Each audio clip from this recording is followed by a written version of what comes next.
यदि इस तरीके का सवाल आता है, ठीक है, आप लोग कंफ्यूज होते हैं, लेकिन आज के बाद ऐसे सवाल कभी भी आएंगे आप कंफ्यूज नहीं होंगे, क्योंकि हम बहुत ही डिटेल में बहुत ही अच्छी तरीके से समझाना चाहते हैं और आते हैं ऐसे सवाल, ठीक है, ग्रुप डी से लेके सब में आते हैं, ठीक है। ये क्या कह रहा है, ये कह रहा है यदि 12,600 बराबर P cube into Q square into R square into S है, यानी 12,600 और ये पूरी संख्या एक ही है, ठीक है। जहां पर पी क्यू आर एस आरोही क्रम में क्रमागत अभाज्य संख्याएं हैं। आरोही क्रम मतलब कि असेंडिंग ऑर्डर में क्रम से लगी हुई संख्याएं अभाज्य।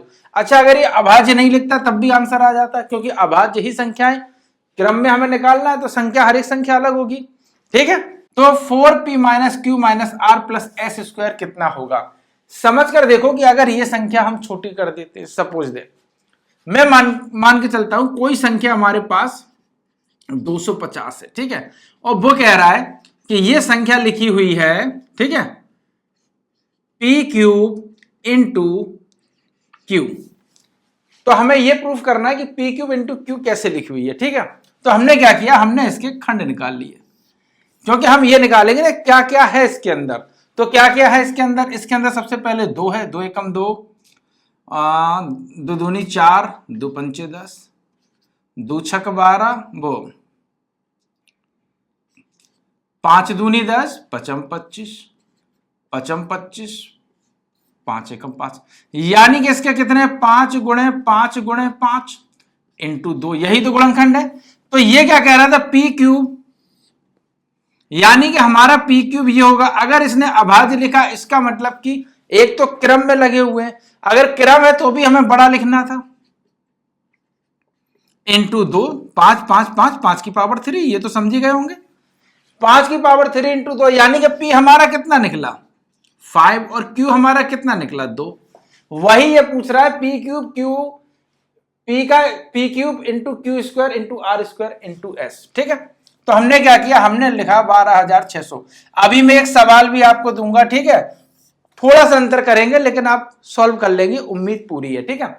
12,600 के 2 छक 12, 2 तिया 6 डबल 0, 2 तिया 6, 2 एकम 2, 2 पंचे 10 0, 2 एकम 2, 2 पंचे 10 और 2 एकम 2, 2 पंचे 10, 2 सत्ते 14, 2 पंचे 10, 5 तिया 15, 5 एकम 5, पचम 25, 5 छक्का 30 और 5 तिया 15।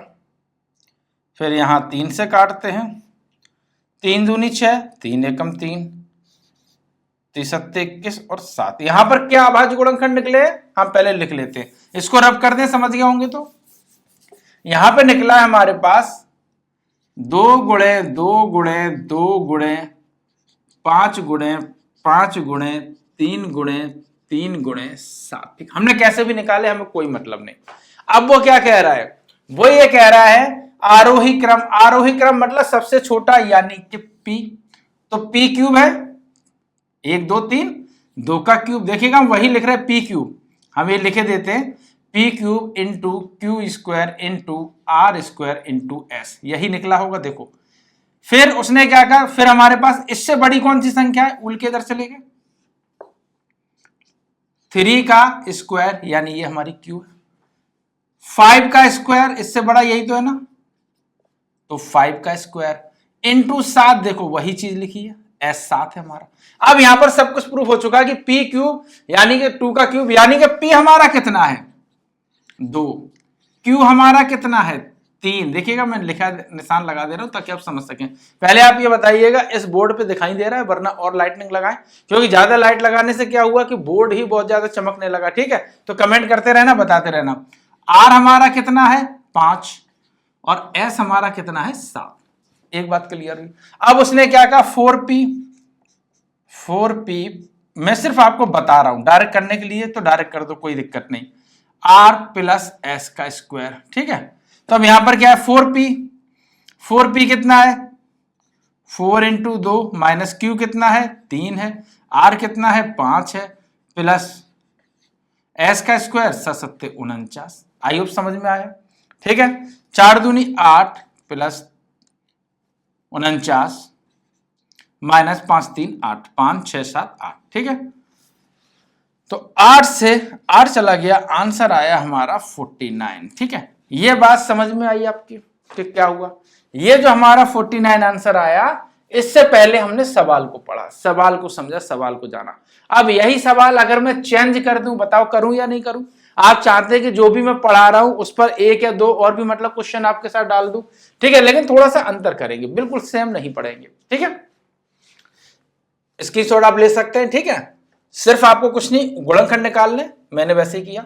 अब मैं आगे का सवाल बताता हूं। ठीक है, बहुत सिंपल है, कुछ चीजें सिर्फ मैं चेंज करूंगा और उसका जो आंसर है वो मैं कमेंट में लिखूंगा, लेकिन पहले आप सॉल्व करिएगा। अगर वास्तव में अपनी मां का दूध पिया है तो सॉल्व ही करना। ठीक है, तो संख्या हम चेंज कर देते हैं। यदि 13,488 475 बराबर, अब यहां पर देखो पी क्यूब नहीं है। आप कहेंगे सर ये सवाल कहां से बना लाए? अरे बना लेते, बहुत आसान है सवाल, आप अभी हजारों बना लोगे, मैं बता दूंगा। तो P into Q square into R cube into S square, P into Q square R cube into S square. ठीक है, देखो अभी मैं क्या बता रहा हूं इसमें, ये मैंने एक सवाल कर दिया और क्या मैंने इसमें किया, P into Q square into R cube into S square, और मैंने यहां पर कुछ चीजें क्या चेंज की, जहां पी क्यू आर एस आरोही की जगह मैंने क्या कर दिया है, अवरोही कर दिया। ठीक है, आप आरोही क्रम का भी निकाल सकते हैं और अवरोही क्रम का भी निकाल सकते हैं। ठीक है, अवरोही क्रम में क्रमागत अभाज्य संख्या है, चाहे तो आप इसका मान निकाल के दिखा दो।